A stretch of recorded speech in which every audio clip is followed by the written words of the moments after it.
മനുഷ്യനെ തകർക്കുന്ന ഒരു കാര്യമാണ് അവൻ മുത്തബഅ്, തോന്നുന്നതിനനുസരിച്ച് അവന്റെ ജീവിതം ക്രമീകരിക്കുക. നഊദു ബില്ലാഹ്. അതിന് എളുപ്പമാണ് ഈ കാലഘട്ടത്തിൽ.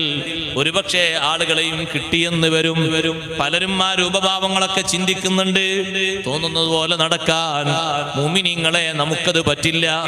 തോന്നുന്നത് പോലെ ജീവിക്കേണ്ട ആളുകളല്ല നമ്മള്. നമുക്ക് അടിസ്ഥാനം അല്ലാഹുവും അല്ലാഹുവിന്റെ റസൂലും നിർദ്ദേശിച്ചു നൽകിയിട്ടുണ്ട്. ഇച്ഛക്കനുസരിച്ച് നമ്മൾ പിന്തുടർന്ന് ജീവിച്ചാൽ തകർന്നു പോകും. നമ്മുടെ ഇച്ഛ പോലെയല്ലല്ലോ നമ്മൾ പോകേണ്ടത്. എങ്ങനെയാണോ വിശുദ്ധ ഇസ്ലാം വരച്ച് കാണിക്കുന്നത് അങ്ങനെയാ പോകേണ്ടത്. നമ്മുടെ താല്പര്യം പോലെ ആഗ്രഹം പോലെ നമ്മൾ പോയാൽ നമ്മൾ പെട്ടുപോകും. കാരണം ആഗ്രഹം പറയുന്നത് പല രൂപത്തിലാകും. ആഗ്രഹം നമ്മളെ കൊണ്ട് ചെയ്യിപ്പിക്കുന്നത് പല വിധേനയാകും. എല്ലാം നമ്മുടെ ദീനിന് അനുകൂലമായി കൊള്ളണമെന്നില്ല. ആഗ്രഹം പോലെ നടന്നാൽ എല്ലാവരും പെട്ടുപോകും.